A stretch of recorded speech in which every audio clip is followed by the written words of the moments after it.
السلام عليكم ورحمة الله تعالى وبركاته. بسم الله العظيم القدرة والشان، شديد البأس والبرهان، حافظ الدين والقرآن، ما شاء الله كان، وما لم يشأ لم يكن، لا حول ولا قوة إلا بالله العلي العظيم. الحمد لله نحمده ونستعينه ونستغفره ونؤمن به ونتوكل عليه، ونعوذ بالله من شرور أنفسنا ومن سيئات أعمالنا. من يهده الله فلا مضل له ومن يضلل فلا هادي له، ونشهد أن لا إله إلا الله وحده لا شريك له، ونشهد أن سيدنا ونبينا ومولانا محمدا عبده ورسوله، أرسله بالحق بشيرا ونذيرا وداعيا إلى الله بإذنه وسراجا منيرا. أما بعد، فقد قال الله تعالى في القرآن العظيم والفرقان المجيد: فأعوذ بالله من الشيطان الرجيم بفضل بسم الله الرحمن الرحيم. كذلك نقص عليك من أنباء ما قد سبق وقد آتيناك من لدنا ذكرا.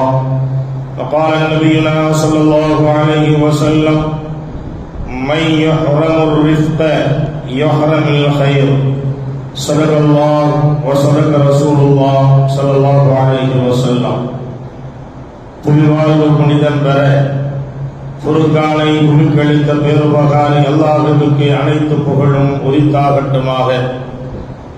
யாரை படைக்காவிட்டால் இவ்வையகத்தையே நான் படைத்திருக்க மாட்டேன் என்று இறைவன் பறைசாற்றினானோ அப்படிப்பட்ட நாயகத்தின் மீது ஸல்லல்லாஹு அலைஹி வஸல்லம் அன்னவர்கள் மீதும், அன்னவர்களின் வாழ்க்கை நெறிகளை தங்களுடைய வாழ்க்கையில் கடுகளவும் பிசகாது பின்பற்றி ஒழுகிய அருமை சஹாபாக்கள் மீதும், தாபிஈன்கள், தபஅ தாபிஈன்கள், இமாம்கள், அவுலியாக்கள், சுஹதாக்கள், நாதாக்கள், நல்லவர்கள், நம்மவர்கள், குறிப்பாக புனிதம் நிறைந்த இந்த ஜுமாவுடைய மஜ்லிஸிலே அமர்ந்திருக்கும் நம் அனைவர்கள் மீதும் அல்லாஹ் தஆலாவின் சாந்தியும் சமாதானமும் என்றென்றும் நின்று நிலவட்டுமாக. இறைவனின் இறையில்லமாம் திரு கஅபா ஷரீஃபையும், இறை தூதுவரின் பூங்காவனம் ரௌலா ஷரீஃபையும், புனிதம் நிறைந்த பைத்துல் முகத்தஸையும் திரும்ப திரும்ப குடும்பத்தோடு சந்திக்கிற நல்ல நசீபை வல்ல ரஹ்மான் நம் அனைவர்களுக்கும் தந்து அல்புரிவானாக. புனிதமான இந்த ஜுமாவுடைய மஜ்லிஸிலே நாம் எல்லாம் இப்படி ஒன்று கூடி அமர்ந்திருக்கிறோமோ, இது போன்ற நாளைய சுவனத்தில் நபிகள் நாயகம் ஸல்லல்லாஹு அலைஹி வஸல்லம் அன்னவர்களோடு ஒன்று கூடி அமரக்கூடிய நல் பாக்கியத்தை வல்ல ரஹ்மான் நம் அனைவர்களுக்கும் தந்து அல்புரிவானாக. எந்த கலிமாவை ஏற்று இந்த உலகத்திலே நாம் நம்முடைய வாழ்க்கையை நடாத்தி கொண்டிருக்கிறோமோ, அக்கலிமாவின் பிரகாரம் வாழ்ந்து மரணிக்கக்கூடிய வேளையில் லா இலாஹ இல்லல்லாஹ் முஹம்மதுர் ரசூலுல்லாஹ் என்ற கலிமாவை மொழிந்த நிலையில் மரணிக்கக்கூடிய நல்ல நசீபை வல்ல ரஹ்மான் நம் அனைவர்களுக்கும் தந்து அருள்புரிவானாக என்ற துஆவோடு இந்த ஜுமாவுடைய பிரசங்கத்தை நான் துவக்கம் செய்கிறேன். கண்ணியத்திற்கும் மரியாதைக்கும் உரிய அல்லாஹ்வின் நல்லடியார்களே, அருமை இஸ்லாமிய பெரியார்களே, இறைவனுடைய பேரருளால் அவனுடைய பேருபகாரத்தால் பாக்கியம் பொருந்திய ஜும்ஆவுடைய வேளையிலே இந்த இறை இல்லத்தில் நாம் ஒன்று கூடியிருக்கிறோம். அல்லாஹ் ரப்பல் ஆலமீன் எத்தனையோ மக்கள் எப்படியெல்லாமோ இந்த உலகத்திலே வாழ்ந்து கொண்டிருக்கிற, நேரத்தை கழித்துக் கொண்டிருக்கிற இந்த வேளையில் நம்மை எல்லாம் அவனுடைய சிந்தனையோடு அவனுடைய இறை இல்லத்தில் இந்த நேரத்திலே ஒன்று கூட வைத்திருப்பது என்பது நம்மின் மீது இறைவன் வைத்திருக்கிற அன்பு என்பதை நாம் மறந்துவிடக் கூடாது.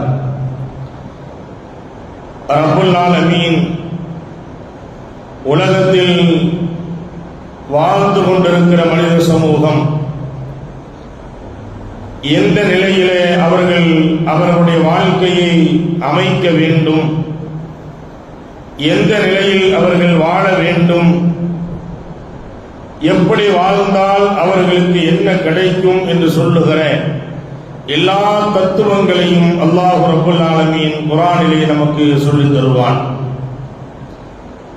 அருமை நபி ஸல்லல்லாஹு அலைஹி வஸல்லம் அவர்கள் செய்கிற அதிகமான உபதேசங்கள் மனிதன் உயர்வடைவதற்குண்டான, மனிதனாக மாறுவதற்குண்டான பல்வேறு வகையான தத்துவங்களை பெருமானார் ஸல்லல்லாஹு அலைஹி வஸல்லம் அன்னவர்களும் நமக்கு சொல்லித் தந்திருக்கிறார்கள். ஆக இப்படி நம் வாழ்க்கைக்குண்டான வழிமுறைகள் அனைத்தும் நமக்கு வகுத்து தரப்பட்டிருக்கிறது. வாழ்வினுடைய வெற்றியும் தோல்வியும் உயர்வையும் தாழ்வையும் தீர்மானிக்கக்கூடிய, நிலைப்படுத்திக் கொள்ள வேண்டிய வேலை மனிதர்களிடத்தில் இருக்கிறது என்பதை நாம் விளங்க கடமைப்பட்டிருக்கிறோம். பெருமானார் ஸல்லல்லாஹு அலைஹி வஸல்லம் அவர்கள் சொல்லுவார்கள், மை யுஹ்ரமிர் ரிஸ்க யுஹ்ரமில் கைர். ஸல்லல்லாஹு அலைஹி வஸல்லம் சொல்றாங்க, மென்மையை இழந்தவன் நன்மையை இழந்து விடுவான். ஆக மனித பண்பில் மிக மிக முக்கியமான ஒன்று இதமாக, மென்மையாக, இலகுவாக வாழுகிற வாழ்க்கை என்பது. அதற்கு எதிர்மறையான வாழ்க்கை என்பது மனிதத்தன்மையிலிருந்து நம்மை வெளியேற்றி விடுகிறது. அதைத்தான் அவர்கள் நன்மையை இழந்து விடுவார்கள் என்று பெருமானார் ஸல்லல்லாஹு அலைஹி வஸல்லம் சொல்வார்கள். நல்ல அகலாக்கோடு ஒழுக்க நெறிகளோடு அல்லாஹ்வுடைய தூதரும் காட்டி தந்திருக்கிற வழிமுறைகளுடைய அடிப்படையில ஒரு மனிதன் தன் வாழ்வை அமைத்துக் கொள்ளுகிற பொழுது அவன் மிகப்பெரிய உயர்வை அவன் பெறுகிறான். அல்லாஹ்வுடைய தூதரும் சொன்ன விஷயங்கள் இருந்து ஒரு மனிதனுடைய வாழ்க்கையிலே பிசகுதல் ஏற்படுகிற பொழுது, விலகிக் கொள்ளுகிற பொழுது, அந்த மனித உயர்விலிருந்து மனிதன் தாழ்வான பகுதிக்கு வந்து விடுகிறான். அதற்குண்டான பல்வேறு வழிமுறைகளை பெருமானார் நமக்கு சொல்லுவார்கள். நீங்கள் மனிதர்களாக வாழுகிற நீங்கள் மனிதத்தன்மையோடு நீங்கள் வாழ வேண்டுமா? நீங்கள் அந்த மனிதத்தன்மையில் உயர்வை நீங்கள் பெற வேண்டுமா? அப்படி பெற வேண்டும் என்று சொன்னால் சில விஷயங்களை நீங்கள் கடைபிடியுங்கள் என்று பெருமானார் நமக்கு பட்டியலிட்டு சொல்லுவார்கள். அதிலே முதல் செய்தி பெருமானார் ஸல்லல்லாஹு அலைஹி வஸல்லம் அவர்கள் சொல்வார்கள், மக்களே, இறைவனை அன்பு கொள்ளுங்கள். வெறுமனே அல்லாஹ் அல்லாஹ் என்று சொல்லுவதல்ல, அல்லாஹ்வின் மீது பிரியம் ஏற்பட வேண்டும், அல்லாஹ்வின் மீது அன்பு வைக்க வேண்டும். ஒரு மனிதன் மீது அன்பு வைக்கிற பொழுது அவனால் பல்வேறு வகையான பிரதிபலனை மனிதன் அடைந்து கொள்ளுகிறான். அதனால் மனிதனுக்கு பல்வேறு வகையான காரியங்கள் நிறைவு செய்யப்படுகிறது. அதே போன்றுதான் அல்லாஹ்வின் மீது நீங்கள் பிரியம் வையுங்கள், அல்லாஹ்வுடைய பிரியம் உங்களை உயர்ந்த நிலைக்கு கொண்டு வரும் என்று பெருமானார் ஸல்லல்லாஹு அலைஹி வஸல்லம் சொல்வார்கள். அல்லாஹ் மீது பிரியம் வைத்தால் அல்லாஹ் நம்மை உயர்வான நிலைக்கு அல்லாஹ் நம்மை கொண்டு வருகிறான். நாவளவில் சொல்லுவதல்ல, ஏதோ போற போக்கில் அல்லாஹ் என்று சொல்லிக் கொண்டு போவதல்ல, அல்லது வெறுமனே நாம் தஸ்பியை கையில வைத்துக் கொண்டு அல்லாஹ் அல்லாஹ் என்று சொல்லிவிட்டால் அல்லாஹ் மீது பிரியம் வந்து விடுமா என்று சொன்னால் அதுவும் இல்லை. ஆத்மார்த்தமான நிலையிலே உள்ளம் சார்ந்து அல்லாஹ் மீது பிரியம் வைக்க வேண்டும். அதுதான் யதார்த்த பிரியம். எனவேதான் அந்த பிரியத்தை அல்லாஹ் மீது நீங்கள் வையுங்கள், அல்லாஹ் உங்களை உயர்வடைய செய்வான் என்று பெருமானார் ஸல்லல்லாஹு அலைஹி வஸல்லம் சொன்னார்கள்.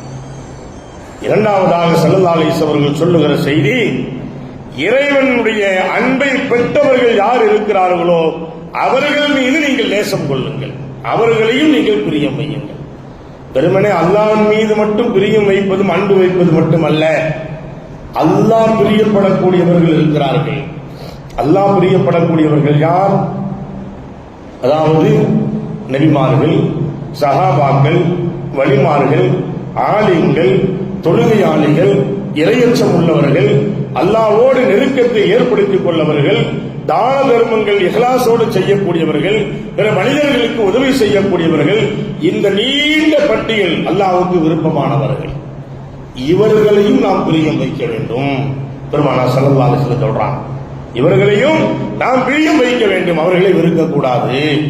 அப்படி இருந்தால் அல்லாஹ் உங்களுக்கு உயர்வை தருகிறான் என்று பெருமானார் ஸல்லல்லாஹு அலைஹி வஸல்லம் சொல்லுவாங்க. கண்ணியத்திற்குரிய அன்பு பெருமக்களே, அல்லாஹ் மீது அன்பு வைக்க வேண்டும். அல்லாஹ்வால் யார் அன்பு வைக்கப்பட்டிருக்கிறார்களோ அவர்கள் மீதும் நாம் அன்பு வைக்க வேண்டும். அப்படி என்றால் நாம் உயர்வை பெறுகிறோம். மூன்றாவது செய்தி, பெருமானார் ஸல்லல்லாஹு அலைஹி வஸல்லம் அவர்கள் சொல்லுவார்கள், உங்கள் இதயத்தை நீங்கள் கடுமையாக்கி விடாதீர்கள். உங்களுடைய உள்ளத்தை நீங்கள் கடுமையாக்கி விடாதீர்கள். ஆரம்பத்தில் ஒரு ஹதீஸை நான் ஓதி காட்டினேன். ஸல்லல்லாஹு அலைஹி வஸல்லம் சொன்னாங்க இல்லையா, மென்மையாக இருங்க அப்படின்னு. கடினமாக்கி விடக்கூடாது, ரொம்ப கடுகெடுத்தவர்களாக இருக்கக்கூடாது, கடினமான உள்ளமுடையக்கூடியவர்களாக இருக்கக்கூடாது, கடினமான கோபத்தை வெளிப்படுத்தக்கூடியவர்களாக இருக்கக்கூடாது.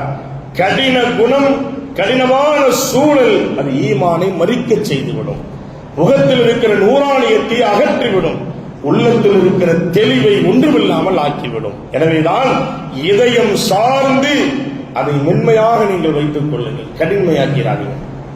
அப்படி நீங்க மென்மையான முறையில நீங்க வச்சீங்கன்னு சொன்னா அல்லாஹ் உங்களுக்கு உயர்வை தருவான். பெருமானார் ஸல்லல்லாஹு அலைஹி வஸல்லம் சொல்றான், அல்லாஹ் என்ன செய்வான், உங்களுக்கு உயர்வை தருகிறான். பார்க்கிறோமா இல்லையா? இலகுவான முறையில மக்களிடத்திலே பழகினால் பதவி இருக்கும், பட்டம் இருக்கும், படித்திருப்போம், பட்டதாரியாக இருப்போம், உயர்ந்த நிலையில இருப்போம். ஆனால் ரொம்ப ஒன்றுமே இல்லாத மக்களிடத்திலும் அன்பாக பழகுவார்கள்.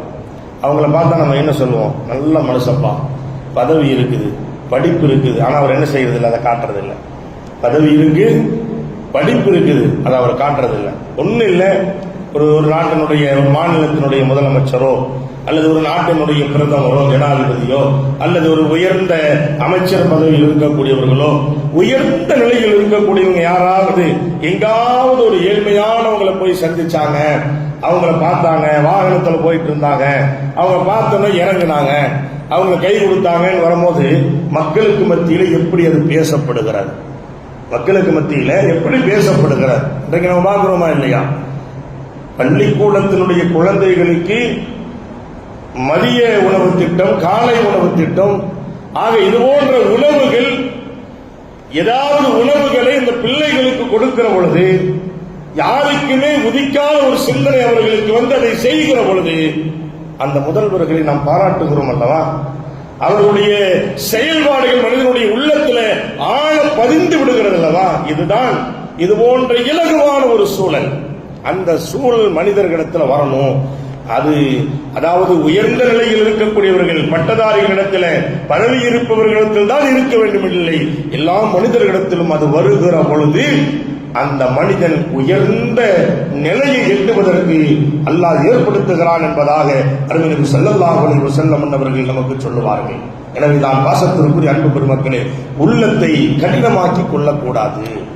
அடுத்து நான்காவதாக பெருமானார் ஸல்லல்லாஹு அலைஹி வஸல்லம் அவர்கள் சொல்லுவார்கள், அதாவது இறைமறையில் இருந்தும் இறை நினைவில் இருந்தும் நீங்கள் என்ன செய்யுங்க, விலகி விடாதீர்கள். அதிலிருந்து என்ன செய்யக்கூடாது, அல்லாஹ் காட்டிய வழி குர்ஆன், அவன் சொல்லித் தந்த வழிமுறைகள், அல்லாஹ்வுடைய சிந்தனை அது மனிதனுடைய உள்ளத்தில் இருந்துட்டே இருக்கும். அதிலிருந்து நீங்க விலகிறாதீங்க, அல்லாஹ்வுடைய சிந்தனை இருந்து விலகிறாதீங்க, அல்லாஹ் கொடுத்த குர்ஆனிலிருந்து நீங்க விலகிறாதீங்க. அப்படி விலகினால் அல்லாஹ் உங்களுக்கு கேவலத்தை ஏற்படுத்தி விடுவான்.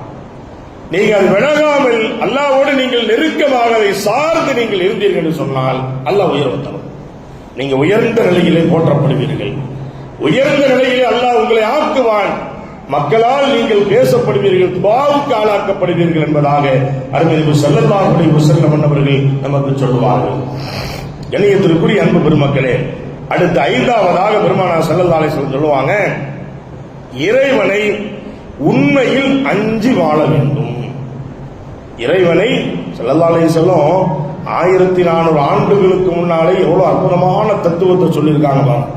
உண்மையாவே அல்லாஹ்வை அஞ்சணும், போலித்தனமாக அஞ்சுவதல்ல, வாய் வழியாக பேசுவதல்ல, சும்மா ஏதோ பள்ளிக்கிட்ட வருகிற பொழுது மட்டும் பயபக்தியை போன்று காட்சி அளிப்பதும், பள்ளியை விட்டு வெளியேறிவிட்டால் அதாவது அல்லாஹ்வுக்கு முரணான செயல்களை செய்வது, இதுவல்ல, இது ஏமாற்று வேலை. இந்த வேலையை செய்யக்கூடாது. இந்த வேலையை செய்வதற்கு மார்க்கத்தில் அனுமதி இல்லை. அப்படி செய்தால் ஒரு கட்டத்தில் அவர்கள் அல்லாஹ்வால் பிடிக்கப்பட்டு விடுவார்கள். ஆக எல்லா நிலையிலும் அல்லாஹ்வை அஞ்ச வேண்டும். தொழுகைக்கு நின்னாலும் அஞ்ச வேண்டும், தொழுகைக்கு வருகிற பொழுதும் அஞ்ச வேண்டும், தொழுகை விட்டு வெளியிருந்தாலும் அஞ்ச வேண்டும், வீட்டில் இருந்தாலும் அச்ச வேண்டும், வேறு எந்த பணியில் இருந்தாலும் அல்லாஹ்வுடைய அச்சம் வேண்டும். அந்த அச்சம்தான் உங்களை உயர்வடைய செய்யும் என்று பெருமானார் ஸல்லல்லாஹு அலைஹி வஸல்லம் அவர்கள் சொன்னார். பார்க்கணுமா இல்லையா? வலிமார்கள் அவுலியாக்களுடைய வரலாறுகளை நீங்க புரட்டி பார்த்தீங்கன்னா தெரியும். இன்னைக்கும் அந்த அவுலியாக்களை தேடி லட்ச மக்கள் ஜியாரத்திற்கு செல்லுகிறார்கள் என்று சொன்னால் என்ன காரணம்? என்ன காரணம்? அவர்கள் அல்லாஹ்வுக்காக வேண்டி வாழ்ந்தார்கள். பேச்சில் அல்லாஹ், மூச்சில் அல்லாஹ், சிந்தனையில் அல்லாஹ், நடத்தையில் அல்லாஹ், அமருகிற பொழுது அல்லாஹ், எழுந்திருக்கிறது அல்லாஹ், அவருடைய தேவை எதுவாக இருந்தாலும் அல்லாஹ். இன்னைக்கு என்ன ஆச்சு? உலக மக்கள் சாறை சாறையாக செல்லுகிறார்கள். காரணம், அல்லாஹ்வுக்காக வேண்டி அவர்களை அஞ்சி நடந்தார்கள். அல்லாஹ் இன்றைக்கு அவர்களை மக்கள் சென்று துஆ செய்கிற ஒரு ஸ்தலமாக அதை மாற்றம் செய்திருக்கிறார். எனவேதான் நாம் என்ன செய்ய வேண்டும் என்று சொன்னால், யதார்த்தமாக அல்லாஹ்வுடைய அச்சம் என்பது நம்முடைய உள்ளத்தில் இருக்க வேண்டும். போலி அச்சங்கள் என்பது ஒரு கட்டத்தில் அது வெளிப்பட்டு விடும். அதை ஒரு கட்டத்தில் அல்லாஹ் அதை வெளிப்படுத்தி விடுவான். அந்த போலி அச்சம் என்பது கூட பேசும்போது எல்லாம் அல்லாஹ் அல்லாஹ்னு பேசுவாங்க. ஆனா செயல்பாடுகள் எல்லாம் ஷைத்தானுடைய செயல்பாடா இருக்கும். அது ஆகாது. அது மார்க்கத்தில் அனுமதி இல்லை. தோற்றங்கள் முழுக்க அல்லாஹ்வை சிந்திக்கக்கூடிய தோற்றமா. தொப்பி பார்த்தா யாருடைய தோற்றம் வரும்? யாருடைய சிந்தனை வரும்? அல்லாஹ்வுடைய சிந்தனை வரும். தாடியை பார்த்தா அல்லாஹ்வுடைய சிந்தனை வரும். ஜுப்பாவை பார்த்தா அல்லாஹ்வுடைய சிந்தனை வரும். தொழுகையாளியாக பள்ளிக்குள்ள வந்து அல்லாஹ்வுடைய சிந்தனை, நம்மளை பார்க்கிற போது அல்லாஹ்வுடைய சிந்தனை வரும். அப்ப அதுக்கு தகுந்த மாதிரி நம்முடைய வாழ்க்கையை நம்ம என்ன செஞ்சுக்கணும்? அமைச்சுக்கணும். நம்ம என்ன செய்யக்கூடாது? எல்லா தோற்றத்தையும் வச்சுட்டு அப்படியே வெளியில போனோம்னா என்ன செய்யக்கூடாது? இப்லீஸுடைய செயல்பாடு நம்முடைய வாழ்க்கையில வந்துடக்கூடாது. அதைத்தான் பெருமானார் ஸல்லல்லாஹு அலைஹி வஸல்லம் அவர்கள் 1400 ஆண்டுகளுக்கு முன்னாலே நம்ம சொல்லிவிட்டார்கள். நீங்கள் இஹ்லாஸான முறையிலே, யதார்த்தமான முறையிலே இருங்கள். இஹ்லாஸோடு நீங்கள் இருங்கள். நிச்சயமா அல்லாஹ் என்ன செய்வான்? மிகப்பெரிய உயர்வை உங்களுக்கு தருவான். அந்த உயர்வை யாராலும் தடுக்க முடியாது. எந்த நிலை வந்தாலும் அதை தடுக்க முடியாது. அந்த உயர்வுக்கு ஒரு எல்லை என்பது இல்லை. அடுத்து பெருமானார் ஸல்லல்லாஹு அலைஹி வஸல்லம் அவர்கள் 6வதாக ஒரு செய்தியை சொல்லுவார்கள். மக்களை நீங்கள் மனதால் அவர்கள் மீது நீங்கள் பிரியம் வையுங்கள். எல்லா மக்களையும் பிரிய வைக்கணும். ஆளுக்கு தகுந்த மாதிரி பார்க்கக்கூடாது. மக்கள் மீது பிரியம் வைக்கணும். நேசத்தோட மக்கள் இடத்துல வாழணும். யதார்த்தமாக வாழணும். இலகுவான சிரிச்ச முகத்தோடு வாழணும். அப்படி நீங்க என்ன செய்யுங்க? பரஸ்பரம் உங்களுக்கு மத்தியிலே பிரியத்தை பரிமாறிக்கொள்ளுங்கள். அகம்பாவத்தை நீங்கள் பரிமாறாதீர்கள். கோபத்தை நீங்கள் பரிமாறாதீர்கள். வெறுப்பை நீங்கள் பரிமாறாதீர்கள். பாசத்தை பரிமாறுங்கள். அல்லாஹ் உங்களை உயர்ந்த நிலைக்கு கொண்டு வருவான் என்று பெருமானார் ஸல்லல்லாஹு அலைஹி வஸல்லம் சொன்னார்கள். கண்ணியத்திற்குரிய பெருமக்களே, இன்றைக்கு உலகத்தில் அதை கொஞ்சம் குறைவாகத்தான் நம்மால் பார்க்க முடிகிறது. மனிதனை நேசிக்கிற விஷயம் என்பது இன்றைக்கு குறைவாக மனிதர்களிடத்தில் இருக்கிறது. அது நிறைவடைய வேண்டும். நிறைவடைந்தால்தான் நாம் நிறைவாக வாழ முடியும். நம்முடைய நிறைவு உயர்வை தரும் என்பதை அருமை நபி ஸல்லல்லாஹு அலைஹி வஸல்லம் அவர்கள் நமக்கு சொல்லுவார்கள்.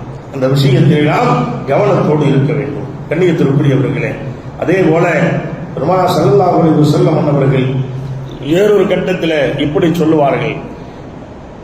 சஹாபாக்கள் எல்லாம் உட்கார்ந்து இருக்கிற நேரத்தில் ஸல்லல்லாஹு அலைஹி வஸல்லம் கேட்பாங்க, தோழர்களே, உயர்வான கை, உயர்வான நிலை எது என்று உங்களுக்கு தெரியுமா அப்படின்னு கேட்பாங்க.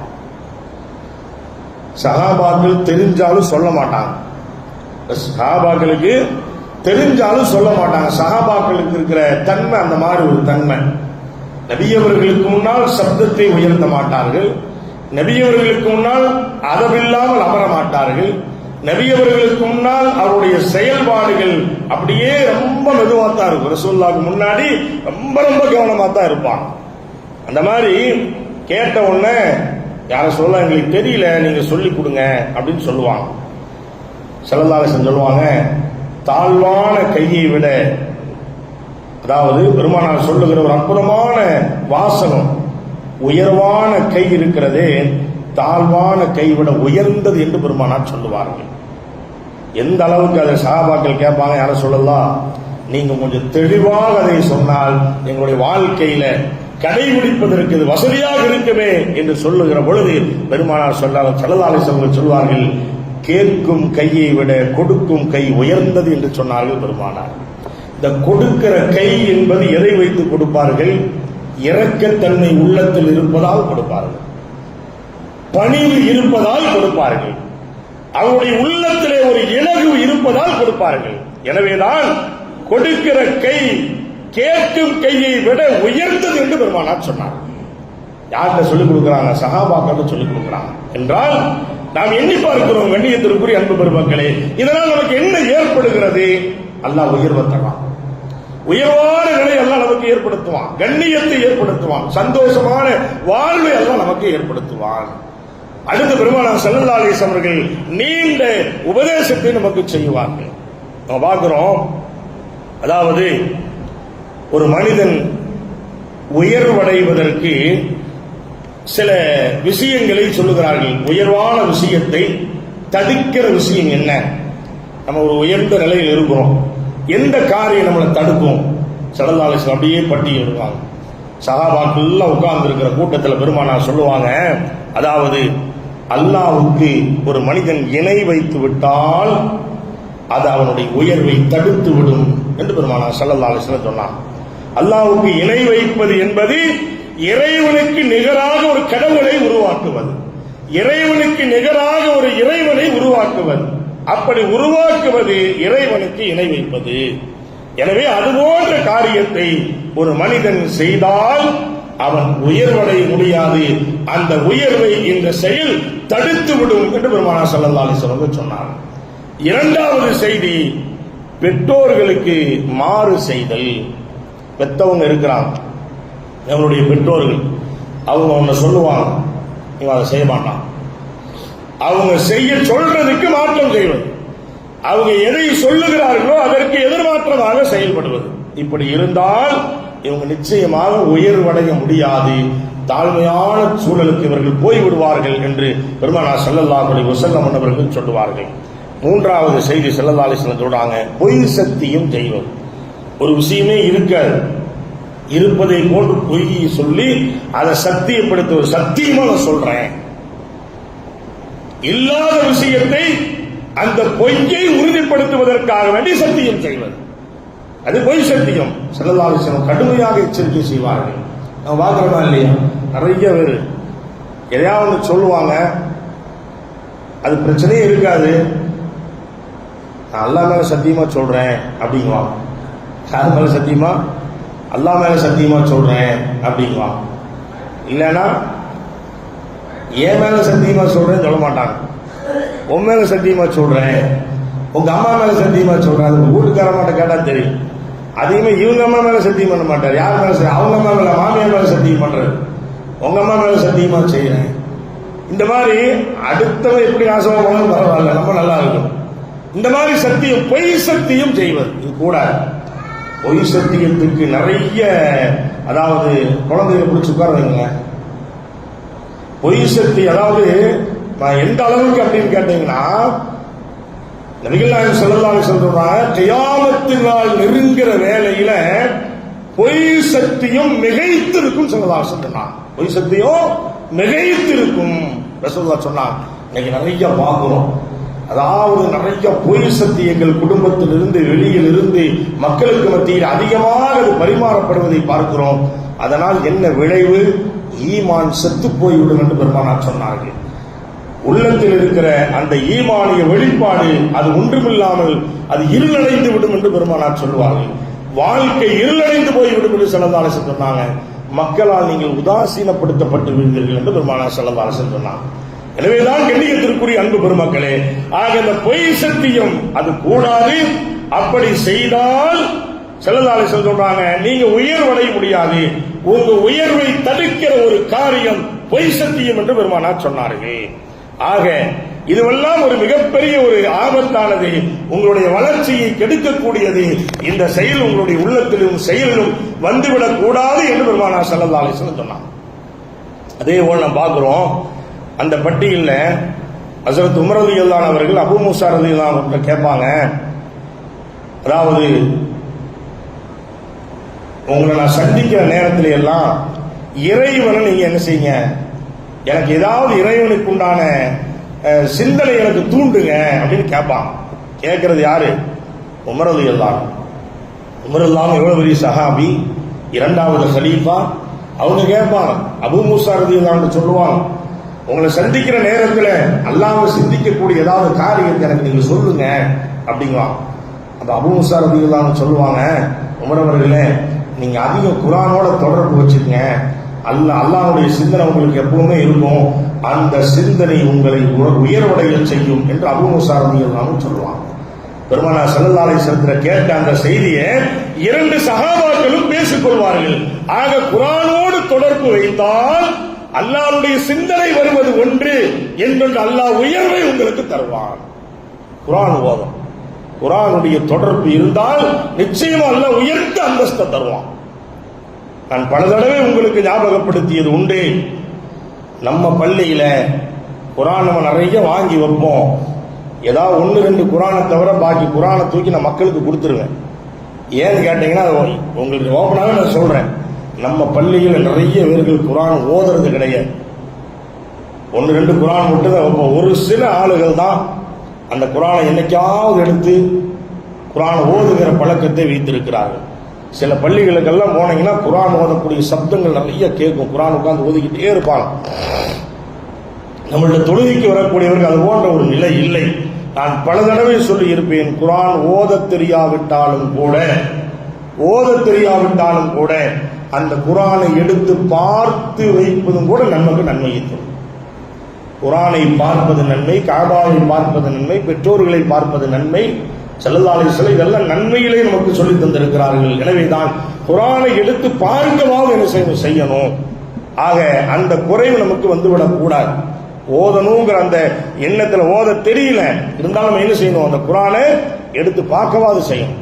ஆக பாசத்திற்குரிய அன்பு பெருமக்களே, அதனால தான் அபூ மூஸா ரலியல்லாஹு அன்ஹு சொல்லுவாங்க, நீங்க குர்ஆனை என்ன செய்யுங்க, குர்ஆனோட தொடர்பு வைங்க, அல்லாஹ் உங்களுக்கு என்ன செய்வான், இறை சிந்தனையும் உங்களுக்கு தருவான், உயர்வையும் உங்களுக்கு தருவான் என்பதாக அபூ மூஸா ரலியல்லாஹு அன்ஹு அவர்கள் சொல்லித் தருவார்கள்.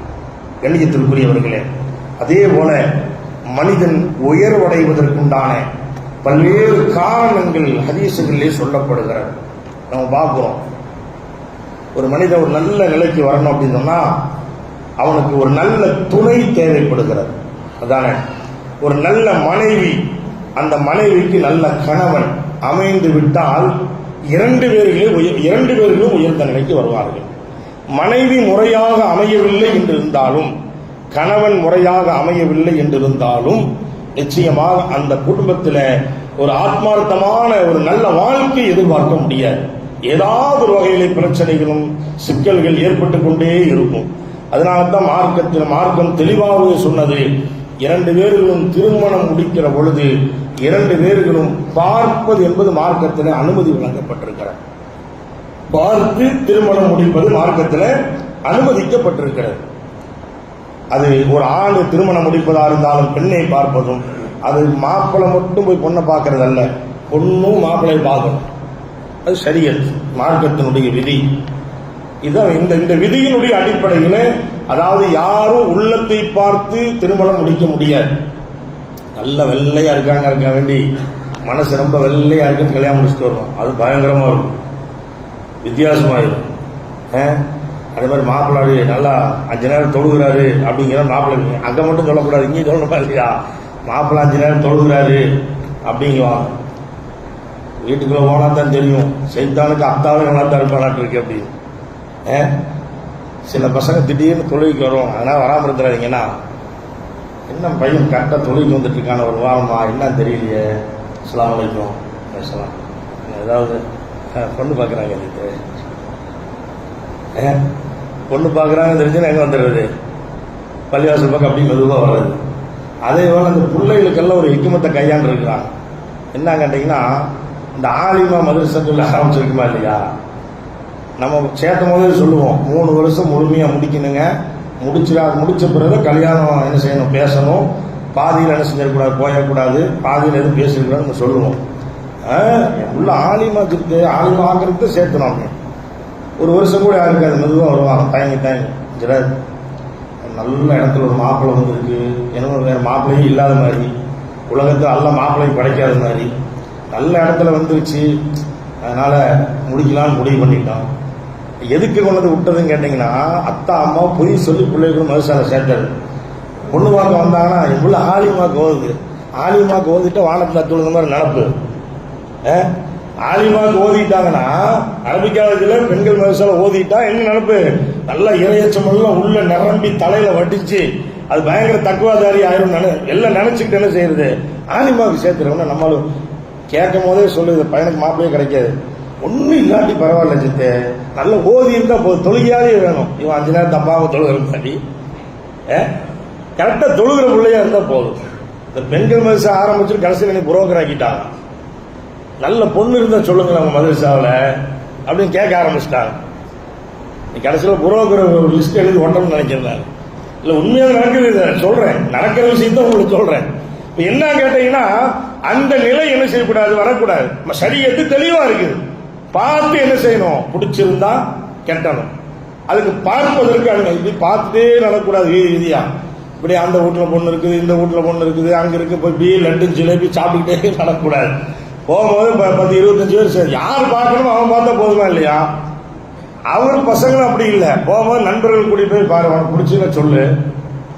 நண்பர்கள் பிடிச்சாது இவரு கட்டு வராமா? இது அதை விட கோலமா இருக்கா இல்லையா? இதெல்லாம் அதாவது சரியத்தை போட்டு எல்லாம் குழப்பி என்ன செஞ்சிருக்கிறது, ஒரு மாதிரி வச்சிருக்கிறாங்க. இதெல்லாம் மாற்றப்பட வேண்டிய செய்தி. ஸல்லல்லாஹு அலைஹி வஸல்லம் சொன்னாங்க, நல்ல துணைகள் அமைந்து விட்டால் அவர்கள் உயர்ந்த நிலைக்கு வந்து விடுவார்கள். அதே போல ஒழுக்கம் உள்ள குழந்தைகள் அமையும். ஸல்லல்லாஹு அலைஹி வஸல்லம் குழந்தைகள் முறையா சரியத்தை ஒட்டி பிள்ளை அமைஞ்சாங்கன்னா அந்த பெற்றோர்கள் உயர்வை பெற்று விடுவார்கள். அந்த பிள்ளைகள் உயர்ந்த நிலைக்கு என்ன செஞ்சிருவாங்க, வந்துடுவாங்க. இன்னைக்கு அதுல நிறைய குறைவுகளை பார்க்கிறோம். அதை நிறைவு செய்ய வேண்டிய கடமை உலமாக்களுக்கும் உண்டு, ஜமாத்தார்களுக்கும் உண்டு, மஹல்லாவில் இருக்கக்கூடிய அத்தனை பேர்களுக்கும் உண்டு. எல்லாமே இதற்கு பொறுப்புதார்கள். நைசா மறுசால அஜித் ஓதி கொடுக்கிறார், அஜித் மட்டும் தான் பொறுப்பாளர்கள். நம்மள்ட்ட சாக்காடிக்கு போயிடக்கூடாது. நம்மள்ட்ட 1 மணி நேரம் தான் இருப்பாங்க, பாக்கியெல்லாம் யாரு கூட தான் இருப்பாங்க, உங்க கூட தான் இருப்பாங்க. அதனால 1 மணி நேரத்துல அவுளியா வைக்க முடியாது, சரியா? அதனால என்ன செய்யணும், எல்லாம் சேர்ந்து ஒற்றுமையா ஒன்று சேர்ந்தால் நல்ல பிள்ளைகளை உருவாக்க முடியும். இதுல எது சோடை போனாலும் அந்த பிள்ளைகளை உருவாக்க முடியாது. அதே போல ஒழுக்கம் உள்ள குழந்தைகளை நாம் உருவாக்க வேண்டும். அல்லாஹ் உயர்வை தருவான். 3வது, நல்ல நண்பர்களை வைத்துக் கொள்ள வேண்டும். இதெல்லாம் ஸல்லல்லாஹு அலைஹி வஸல்லம் எப்படி எவ்வளவு பாருங்க, பளிச்சு அற்புதமான செய்தி சொல்லியிருக்காங்க. நல்ல நண்பர்கள் இருக்கணும்.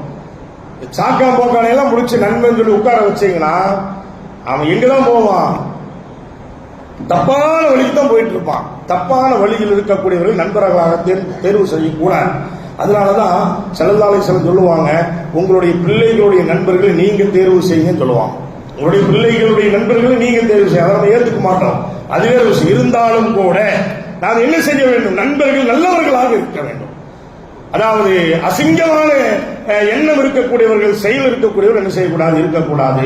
அப்படி இருந்தால் நல்ல நண்பர்கள் இருந்தால் இவர்கள் உயர்வை பெறுவார்கள் என்று பெருமானார் ஸல்லல்லாஹு அலைஹி வஸல்லம் சொன்னார். அதே போல நம்மிடத்தில் வரக்கூடிய சம்பாத்தியம் நேர்மையான சம்பாத்தியமாக இருக்க வேண்டும். ஹராமான சம்பாத்தியம் வந்துவிடக்கூடாது. ஹராமான சம்பாத்தியம் இருக்கக்கூடாது. நேர்மையான சம்பாத்தியம், சத்தியமான சம்பாத்தியம், தூய்மையான சம்பாத்தியம் இருந்தால் அல்லாஹ் மிகப்பெரிய உயர்வை உங்களுக்கு தருவான் என்பதாக அருமை நபி ஸல்லல்லாஹு அலைஹி வஸல்லம் அவர்கள் நமக்கு சொல்லித் தருகிறார்கள். எனவேதான் கண்ணியத்திற்குரிய அன்பு பெருமக்களே, ஆக மனிதனுடைய லட்சியம் என்பது வாழ்க்கையில் நாம் உயர்வடைய வேண்டும். அந்த உயர்வுக்கு உண்டான வழி குர்ஆன் சொல்லுகிறது, ஹதீஸ் சொல்லுகிறது. நாயகம் ஸல்லல்லாஹு அலைஹி வஸல்லம் சொன்னது மட்டுமல்ல, தன் வாழ்க்கையில் அதை செய்தும் காட்டி இருக்கிறார்கள். அற்புதமான வழிகள் நமக்கு அற்புதமாக வகுத்து தரப்பட்டிருக்கிறது. அதை நாம் பிடித்துக் கொண்டாலே நாம் கரையை சேர்ந்து விடுவோம். இல்லை என்று சொன்னால் அது மிகப்பெரிய அபத்தமான நிலைக்கு நம்மை கொண்டு போய் நம்முடைய பெயர்கள் கெட்டு போய் அது நாம் மரணித்து விட்டாலும் அந்த பெயரோடு மரணிக்கிற ஒரு அவலம் நமக்கு ஏற்பட்டுவிடும். அல்லாஹ் ரப்பல் ஆலமீன் நம்மை பாதுகாப்பானாக. உயர்ந்த நிலையில் அல்லாஹ்வுடைய தூதரும் உயர்வான நிலைக்கு வருவதற்கு என்னென்ன வழிகளை நமக்கு வகுத்து தந்தார்களோ அந்த அடிப்படையில் வாழ்ந்து உயர்வான அந்தஸ்தை பெற்று அதன் மூலம் இஸ்ஸத்தையும் துஆவையும் பெற்று நாம் மரணித்து விட்டாலும் கூட இப்படிப்பட்ட ஒரு நல்ல மனிதர் இருந்தால் நல்லவர் என்று நாம் மரணித்த பிறகு நமக்கு துஆ செய்கிற நல்ல ஒரு சூழலை நம்முடைய வாழ்க்கையிலே அல்லாஹ் ஏற்படுத்தி தருவானாக. வஆகிரு தஅவானா அனில் ஹம்துலில்லாஹி ரப்பில் ஆலமீன். அஸ்ஸலாமு அலைக்கும் வரஹ்மத்துல்லாஹி தஆலா வபரகாத்துஹு.